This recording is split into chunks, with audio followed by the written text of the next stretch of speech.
सुशीला कार्कीज्यू प्रधानमन्त्रीज्यूलाई सोधेँ कि मैले, तपाईँ कतिवटा के अरे विश्वविद्यालयको कुलपति हुनुहुन्छ थाहा छ भनेर सोधेँ एक दिन। कहाँ थाहा हुनु मलाई, थाहै हुँदैन भन्नु। अब कुलपतिले चाहिँ आफू कुलपति यति एउटा विश्वविद्यालयको कुलपति छु भन्ने थाहा नभएपछि अनि कसरी चाहिँ चल्छ? अनि त्यस्तो किसिमको कुलपति राखेर पनि विश्वविद्यालय कसरी सुधार हुन्छ? कुनै राजनीतिक चाहिँ दबाब बिना सक्षम व्यक्तिलाई कुलपति कसरी चुन्ने भन्ने कुरा चाहिँ एउटा च्यालेन्जिङ कुरा हो। अब अनुहार हेरेर कसैको योग्य व्यक्ति थाहा हुँदैन हैन।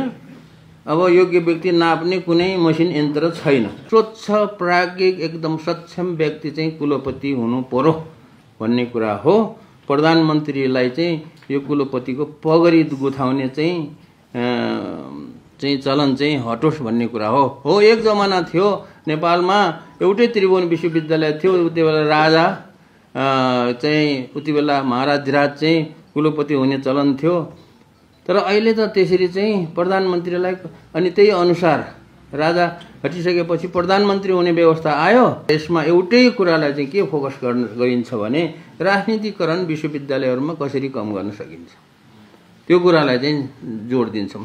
तपाईहरुको आफ्नो आफ्नै छाता ऐन त के अरे आफ्नो आफ्नै ऐन त तपाईहरुकै हो, किनभने हरेक विश्वविद्यालय चलाउने व्यवस्थापन गर्ने कुराहरू तरिकाहरू फरक हुन्छ, त्यो कुरालाई चलाइदैन। तर राजनीतिकरणलाई कसरी कम गर्ने भनेको त्यो चाहिँ के हो त भन्दाखेरि कुलपति हुने चाहिँ एउटा स्वच्छ प्राज्ञिक एकदम सक्षम व्यक्ति चाहिँ कुलपति हुनु पर्यो भन्ने कुरा हो। यसमा चाहिँ गभर्नमेन्टको आँखा नलाओस् भन्ने कुरा हो। सरकार त्यो व्यक्ति छान्दाखेरि अरू कुरामा त गभर्नमेन्टको आँखा लाग्नै पर्यो, किनभने गभर्नमेन्टले पैसा दिएन भने के अरे युनिभर्सिटी चल्ने त कुरो भएन।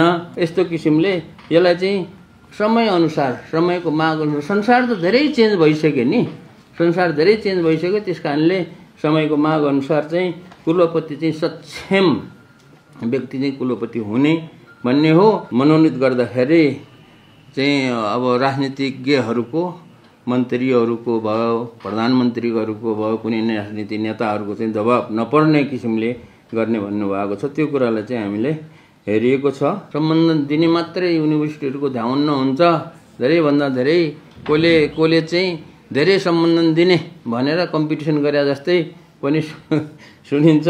र अहिले भर्खरै भन्नुभयो करिब 505वटा कलेजमा 100वटा भन्दा कम विद्यार्थीहरू छन्। यो भन्ने कुराहरू चाहिँ अब यो के कारणले भएको तपाईहरुले गर्नुहोला। र कतिपय चाहिँ यसमा के अरे यो कलेजहरू त बन्द पनि भइसक्यो होला।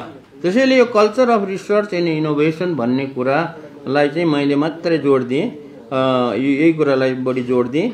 र अब अरू कुराहरू त यो 10-12 वर्ष अगाडिदेखि चाहिँ यो अम्ब्रेला एक्ट भन्ने चाहिँ बन्दै रहेछ, बन्न सुरु भएको रहेछ, अनि विभिन्न चरण पार गरेको रहेछ र त्यहाँ आएर थन्केर बसेको रहेछ है। चरण पार गरिसकेर यसलाई चाहिँ अब के अरे उस गरेर यसमा चाहिँ छलफल गरेर के गर्न सकिन्छ भन्ने कुरो चाहिँ हामी यसमा लागेका छौँ। यसको लागि हाम्रो युजिसीको अध्यक्षज्यूको अध्यक्षतामा एउटा कार्यदल गठन गरेको छ।